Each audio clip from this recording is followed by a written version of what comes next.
Hello everyone, Jared here. Quick video update. I just wanted to talk to you guys really fast about the Australian yen.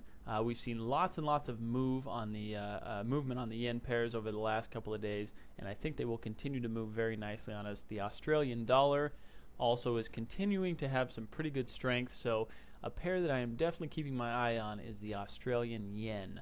We're seeing lots of yen weakness, and we're seeing lots of Australian strength, and so what better pairs are to trade than the both that seem to be coinciding nicely.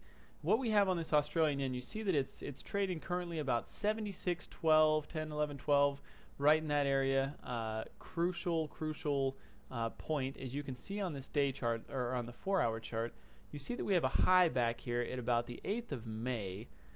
Where it came up and just turned right around and headed back down on us, and it's revisiting that level. That level's about 76.10-ish. It's right there, but we have a weekly pivot overlapping this as well. So this is going to put up a heck of a fight for a breakout of resistance, of this potential resistance here. But as the market does break this level, I would look for a break of about 76.35 or so, but trade with extreme caution. These weekly pivots can be pretty sticky guys here. But a nice break above this by 15, 20, maybe even 30 pips should give us a nice continued run up. That's option A. Option B is, given the fact that it is coming up to some pretty strong levels, we may see a little bit of a bounce happen off of this weekly pivot and this this high from May 8th. This thing could bounce back down on us, give us a revisit maybe of some of these lower levels before continuing back up. But I'm very confident that it will break this level. It just may not be today, or it may not be in the next couple of hours. It could need to come back and revisit that in the very near future over the next couple of days. But beware, because it could break it now. So we want to watch for this 76. Like I said, I'd like to see it break about 76.30, which is about right here. Just give us a nice little push up here above this weekly pivot, and continue upward. We see, if we look on the week chart, from this big move down that it's made from probably about July of 2008, we see that this big move happened, thousands of pips. It dropped. It's coming back. It's already broken through the 38% retracement, and it's headed on to the 50, which is still a good 400 pips away before it hits that 50% retracement. So we're not coming upon any major Fibonacci levels just yet. Very nice, strong uptrend on the day chart, looking very good.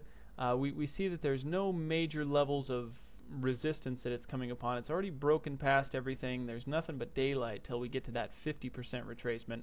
So this thing really is a pretty good opportunity to look for a buying option. The only thing that we have to be very cautious of is if this ends up bouncing right now, or if it ends up continuing upward through this level. So there's a bounce opportunity to maybe get in and take a couple of pips on a sell off of this weekly pivot, but beware, because I'm very confident that this pair will break through this level very shortly and give us a very nice buying opportunity to the upside with easy 100 to 200 pip take profits. So just look, basically what we're going to be looking for is trying to trade this to the next weekly pivot, but should give us some nice movement up once it makes a clear break of that 76.30, 30-40 area. Just kind of trade it with caution. Best thing to do is wait for these new Dharma, new daily pivots to come out, which will be happening in another 5 hours or so. That will support this direction and support this breakout. But very good level to watch. Should be a nice run, and I hope you guys can take advantage of it. And good luck.